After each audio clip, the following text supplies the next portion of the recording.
हमारे साथ वरिष्ठ पत्रकार राहुल नागपाल जी हैं, इनसे हम बात करेंगे। राहुल जी, सवाल यही है कि एक तरफ सूबे के मुख्यमंत्री योगी आदित्यनाथ ये कहते हैं कि उत्तर प्रदेश में जो है माफिया राज खत्म हो गया। अभी हाल ही में की हत्या हुई, अतीक अहमद की, और उसके बेटे का इनकाउंटर हुआ, उसके साथियों का इनकाउंटर हुआ। तो क्या फिर ये ब्रजभूषण को उस शैली में देखना सही है कि ब्रजभूषण भी माफिया है और उसका हाल भी ऐसा ही होना चाहिए जैसा अतीक का? कैसे देखिए देखते देखिए जो योगी जी कह रहे हैं ना कि उत्तर प्रदेश के अंदर माफिया राज खत्म हो गया है, उत्तर प्रदेश के अंदर कानून का राज है वगैरह वगैरह, बहुत सारी बातें जो कही जा रही है, तो वो बात क्यों कर किस संदर्भ में कही जा रही है वो समझ लेनी चाहिए। अगर उत्तर प्रदेश के अंदर माफिया राज खत्म हो गया है तो किसके लिए खत्म हो गया है? वो मुसलमान अगर कोई उस पर आरोप है तो उसके लिए उस पर बुलडोजर चल रहा है, अगर कोई दलित है तो उस पर चल रहा है, कोई माइनॉरिटी का है तो उस पर चल रहा है। लेकिन जो आधा दर्जन से ज़्यादा बाहुबली नेता ठाकुर समाज के घूम रहे हैं, चाहे वो पहलवानों से जुड़ा हुआ मामला हो, ब्रजभूषण शरण सिंह का हो, चाहे और बहुत सारे लोग इस प्रकार के हैं कि जो हिंदू और हिंदू में भी खासतौर से ठाकुर कम्युनिटी से आते हैं, बाबा आदित्यनाथ योगी की जाति से आते हैं, तो उनके लिए कोई कानून नहीं है। अगर इतने ही लोग कहते हैं कि हम लोग न्याय प्रिय हैं, हम लोग कानून को मानने वाले लोग हैं, उत्तर प्रदेश के अंदर कानून का राज है, तो मैं जंतर मंतर पर खड़े होकर के बड़ी जिम्मेदारी के साथ मैं कह रहा हूं आपके चैनल पे कि बाबा आदित्यनाथ योगी को चाहिए कि वो क्या नाम है, जो पहलवान लड़कियां यहाँ बैठी हैं उन्होंने जो गंभीर आरोप लगाए हैं उस पर जो एफआईआर हुई है, तो ब्रजभूषण सिंह शरण की गिरफ्तारी होनी चाहिए। क्यों नहीं हो रही अभी गिरफ्तारी? आप अगर किसी पर अतीक अहमद का आपने जिक्र किया तो अतीक अहमद के बारे में दो बात कही जा रही है। एक तो वर्तमान में मुसलमान था, पूर्व में यादव था, वो तो यादव और वो भी कन्वर्टेड मुसलमान, तो फिर मरना तो निश्चित था ही था ना। तो आप उस चीज को समझिए कि जो लोग इस बात की, इस तरीके की भाषा का या इस तरीके की टिप्पणी कर रहे हैं वो खुद जातिवादी है, और उनके नजर में इस देश के अंदर दलित, मुसलमान, सिख, ये सब जो है, अगर सिख आंदोलन करेगा तो खालिस्तानी है, दलित आंदोलन करेगा तो माओवादी और नक्सली है, मुस्लिम जो है वो अपने अधिकारों को लिए लेकर के जंतर मंतर पे कहीं बैठेगा तो वो क्या नाम है, कहीं ना कहीं पाकिस्तानी है। क्या तो मतलब उत्तर प्रदेश की जो जीरो टॉलरेंस की नीति है वो जाति पर आधारित है? बिल्कुल 100%। आप जो डिनाई नहीं कर सकते, आप उसको देखिए ना भाई, जाति के आधार पर उत्तर प्रदेश के अंदर मुख्यमंत्री बने हैं। पहली बार जब बीजेपी सरकार में आई थी 2017 में, तो 17 वाले चुनाव में आप देखिए 325 एमएलए थे बीजेपी के। 325 एमएलए में एक भी आदमी, एक भी एमएलए ऐसा नहीं था जिसको मुख्यमंत्री बना दिया जाए। बाबा आदित्यनाथ योगी का इस्तीफा कराया गया, एमपी की सीट खाली कराई गई, उनको एमएलसी से चुन करके एमएलसी बनाया गया और फिर मुख्यमंत्री बनाया गया। क्यों? क्योंकि उनको कट्टर हिंदू चेहरा चाहिए था, जो देश के अंदर जिस जिस भाव के आधार पर उत्तर प्रदेश में वो जीत करके आए थे कि हिंदू राष्ट्र बनाएंगे, या हिंदुओं के लिए ये करेंगे, हिंदुओं के लिए वो करेंगे, मुसलमानों को सबक सिखा देंगे, दलितों का सत्यानाश कर देंगे, बेड़ा गर्क कर देंगे, तो उस काम को बेहतर तरीके से कौन कर सकता था? तो बाबा कर सकते थे, तो बाबा को वो लेकर के आए। तो बीजेपी वाले जो वो अपना काम ईमानदारी से कर रहे हैं, उसमें कोई लाग लपट नहीं है, वो अपना काम ईमानदारी से कर रहे हैं। जाति के आधार पर वो राजनीति करते हैं, धर्म के आधार पर वो राजनीति करते हैं, भाषा के आधार पर वो राजनीति करते हैं, अपने फायदे के लिए वो जो भी कर सकते हैं वो कर रहे हैं। और बाकी के लोग जो है, आप देखिए हम यहाँ जंतर मंतर पर खड़े हैं, आज से 2 साल पहले, 3 साल पहले जब एनआरसी सीए का आंदोलन चल रहा था, चाहे वो लखनऊ के घंटा घर पे चल रहा था, जहाँ शाहीन बाग में चल रहा था, तो उस समय ये जो लोग बैठे ना, यही कह रहे थे सब पाकिस्तानियों मारो, दिल्ली पुलिस लठ बजाओ, हम तुम्हारे साथ हैं, ये नारे लगाए जा रहे थे। अब उसके बाद में क्या हुआ, जब वही दलितों का 2 अप्रैल 2018 को एट्रोसिटी एक्ट में जब भारत बंद हुआ, जब 13 दलितों के बच्चे शहीद हुए, तो क्या पुलिस की गोली से मरे थे? वो नहीं मरे थे ना, इन्हीं जातिवादी गुंडों ने मारे थे। उसके बाद में फिर क्या हुआ कि फिर अभी आप देखेंगे कि 13 महीने तक किसान आंदोलन चला, तो वो भी 1000 से ज्यादा किसान मारे गए। अब ये लड़कियां यहाँ बैठी है जंतर मंतर पर, बारी बारी से पिटेंगे सब, नंबर सब का आना है, कभी दलित का आना है, कभी मुसलमान का आना है, कभी पिछड़ों का आना है, कभी सिखों का आना है, पिटने सब हैं। इस देश के अंदर जो जातियों के आधार पर अपने आप को सर्वोच्च माने बैठे हैं, जिनके हाथ में शासन और सत्ता है, जो देश पर रूल कर रहे हैं, जो लोग ये कहते हैं कि हम तो मतलब माँ के पेट से जो है पूजनीय पैदा हुए हैं, जिनको ढोल गवार सूत्र पर सुनारी सकल ताड़ना के अधिकारी, जो ये रामायण की चौपाई, इसमें कोई कमी दिखाई नहीं देती, जिसमें कहते हैं कि नहीं साहब, जो ताड़ने का मतलब जो है वो 2 मिनट में बदल देते हैं। तो ये वो जो जातिवादी गुंडे हैं, जो जातिवादी मानसिकता के लोग हैं, उन जातिवादी मानसिकता के लोगों से बचना कोई नहीं है। चाहे ये जाट और ये जो पहलवान लड़के हैं बैठी हो, अब मैं कहता हूँ ना, जब मिर्चपुर कांड हुआ था तो किसने किया था? यही लोग थे ना। गुहाना कांड हुआ था, दलितों घर में आग किसने लगाई थी? यही लोग थे ना। तो ये जब अपने आप को सवर्ण समझ रहे थे, तो जब दलितों की लड़कियों को उठा करके बलात्कार किया जा रहा था, अब उनकी लड़कियां खुद रोड पर बैठी है, देखो। तो मैं कहता हूं कि उस मनुवादी सिस्टम से, उस जातिवादी सिस्टम से, उस गैर बराबरी वाले सिस्टम से बचना कोई नहीं है। पिटेंगे सब बारी बारी से। इस देश के अंदर जो मुट्ठी भर लोग हैं, जो अपने आप को सवर्ण समझते हैं, जो अपने आप को बहुत ज्यादा अकलमंद समझते हैं, जो अपने आप को बाई बर्थ क्या नाम है पूजनीय मानते हैं, उनकी उनकी लाठियों से कोई नहीं बचने वाला है। तो आप इस बात को समझिए। और आज जो ये लड़कियां यहाँ बैठी हैं, ये विचारणीय प्रश्न है, इस पर चर्चा होनी चाहिए। और जो लोग ये कह रहे हैं उत्तर प्रदेश से आवाज आ रही है लखनऊ से कि यहाँ पर जाती, यहाँ पर जो हमने माफियावाद खत्म कर दिया है, तो उनको ये भी समझना चाहिए कि आज देश की बेटी जो ये बैठी है, जिन्होंने भारत का नाम रोशन किया, जिन्होंने ओलंपिक में गोल्ड मेडल जीते, जिनके लिए प्रधानमंत्री सेल्फी खिंचवा करके उनके साथ ट्वीट करते थे कि 130 करोड़ भारतीयों का जो सीना गर्व से चौड़ा हो गया, आज वही बेटियां प्रधानमंत्री आवास से चंद कदमों की दूरी पर 20 दिन से बैठी हैं, न्याय नहीं मांग रही हैं। FIR कराने के लिए सुप्रीम कोर्ट जाना पड़ा। इससे ज्यादा जातिवाद क्या हो सकता है भाई? इससे ज्यादा क्षेत्रवाद और भाषावाद क्या हो सकता है? क्या जब ये लड़कियां गोल्ड मेडल जीत करके लाई थी, जब जाट की लड़की थी, क्या हरियाणा की लड़की थी, तब देश की बेटी थी। लेकिन आज सरकार में बैठे हुए लोग कहते हैं कि तो जाटों की लड़कियां हैं, ये तो हरियाणा की लड़कियां, डूब कर नहीं मारा जाता। शर्म नहीं आती इन लोगों को?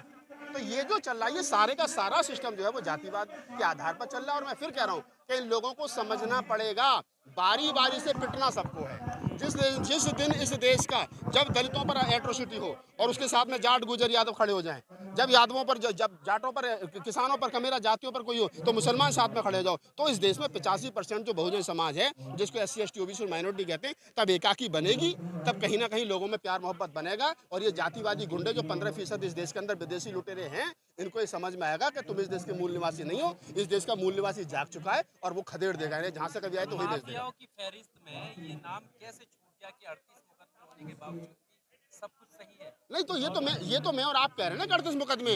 अभी देखो 44 मिनट का उनका देवांग के साथ में इंटरव्यू है, उसमें कह रहे मेरे ऊपर तो आज भी है एक भी मुकदमा नहीं। और मैं तो यार ये नहीं या तो ये लिस्ट या तो ये लिस्ट झूठी है, या वो झूठ बोल रहे हैं और वरिष्ठ पत्रकार के सामने लाइव इंटरव्यू में कह रहे हैं। और दूसरी चीज, मैं तो समझ रहा हूँ यार, कुछ थोड़ी बहुत शर्म लिहाज बची है नहीं बनी इस देश के लोगों के अंदर। जो आदमी जिस पर पोस्को एक्ट के तहत मुकदमा दर्ज हुआ है, और पोस्को में यह कि आदमी को फौरन तत्काल से गिरफ्तार किया जाए, वो आदमी खुलेआम टीवी चैनलों पर इंटरव्यू देता हुआ घूम रहा है और पुलिस की हिम्मत नहीं कि उसको हाथ लगा दे यार।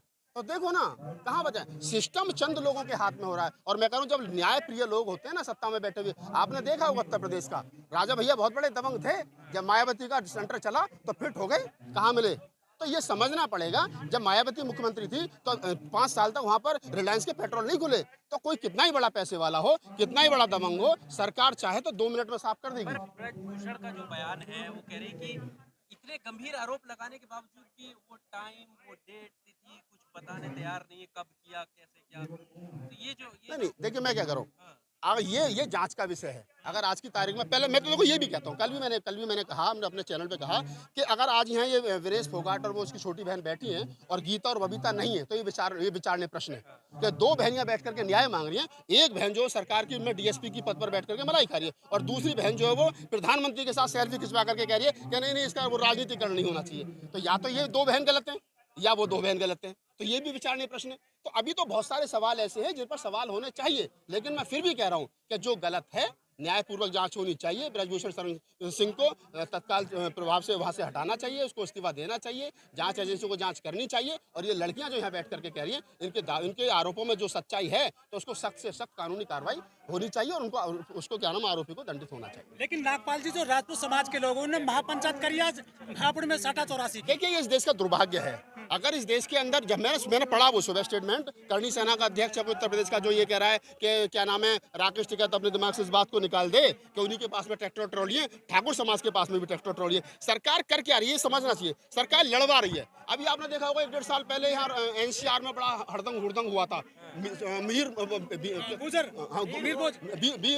भोज को लेकर के, जाति को लेकर के। राजपूत कह रहे थे हमारा है, गुजर कह रहे थे हमारा है, और दोनों लड़ रहे थे। और ऐसी दादरी में हुआ था ना, मीर भोज को लेकर के, नहीं राजपूत कह रहे थे हमारा, गुजर कह रहे थे हमारा है। तो जो बीजेपी की रीढ़ की हड्डियां हुआ करती थी जातियां, गुजर और राजपूत दोनों को लड़वा दिया। अब ठाकुर और जाटों को लड़वाने का काम कर रही है सरकार। मतलब इस देश के अंदर यही है। पहले दलित निशाने पे थे, फिर मुसलमान निशाने पे थे, फिर सिख निशाने पर हैं, अब कभी किसान निशाने पर हैं, कभी क्या नाम है, अभी ठाकुरों को। अब देखो ना, जो बेटियां देश का नाम रोशन कर रही हैं और जो वो आरोप लगा रही हैं कि ब्रजभूषण सिंह ने हमारे साथ में इस प्रकार का गंदा काम किया, उसके समर्थन में पंचायत हो रही है। और ये कोई पहली बार थोड़ी हुआ है। जब नहीं, आपको मैं इससे बड़ा उदाहरण दे रहा हूँ। जब उत्तर प्रदेश के अंदर मनीषा वाल्मीकि प्रकरण हुआ था हाथरस के अंदर, और वो दलित वाल्मीकि समाज की लड़की थी, पहले उसके साथ बलात्कार हुआ, फिर उसकी हत्या कर दी गई, फिर रात के अंधेरे में इसी योगी सरकार ने पेट्रोल छिड़क करके उसकी मतलब अंतिम संस्कार कर दिया। तो मुलजिमों को बचाने के लिए इसी देश में राजपूत समाज के लोग जो हैं वो पंचायत कर रहे थे। तो आप समझिए ना, मानवता इंसानियत बची कहाँ है? अरे भाई, बेटी तो बेटी है ना, वो किसी भी समाज, किसी भी जाति, किसी भी धर्म की हो। इसी देश के अंदर नवरात्रों में बेटियों को जमाते हो। प्रधानमंत्री तो आवास पर बुला करके उनके पैर छूते हैं। क्या ये बेटी नहीं है? क्या मनीषा वाल्मीकि बेटी नहीं थी? क्या वंदना कटारिया जो है वो उत्तराखंड की, हरिद्वार की, जब उसने ओलंपिक में हैट्रिक मारी, जब अब विश्व में आज तक किसी नहीं मारी, तो साफ देश का नाम रोशन हो गया। जब मैच हार गए तो उसके घर के सामने नारे लग रहे थे, चमार की छोरी बाहर, तो वो चमार हो गई थी। आप समझिए ना, जब सुमित लड़का ओलंपिक में हॉकी खेलते हुए जो है वो क्या नाम है ब्राउन मेडल जीतती है टीम, तो बहुत बढ़िया। बाद में तो उसकी जाति का पता चलता है तो वाल्मीकि है, तो उनके पेट में दर्द हो गया। चमार चूड़े भी क्या नाम है जाकर ओलंपिक में मेडल जीतने लगे, तो वो जातिवादी चेहरा हो जाता है। जब तक ये लड़कियां जो है मेडल जीत रही थी तो देश की बेटी थी, आज ये जाटों की बेटी हो गई। तो इस देश के अंदर जो मनुस्मृति कह रही है ना, ये मनुस्मृति के मानसिकता के लोग हैं, उसी को मानने वाले लोग हैं। आधी आबादी औरतों को जो धर्म ग्रंथ न्याय नहीं देता हो, जो सोच न्याय नहीं देती हो, उस सोच पर चलने वाले ये लोग हैं। ये तो संविधान में जो थोड़े बहुत अधिकार मिलेंगे उन अधिकार के आधार पर यहाँ बैठी है, अन्यथा तो डंडा फेर दिया जाता।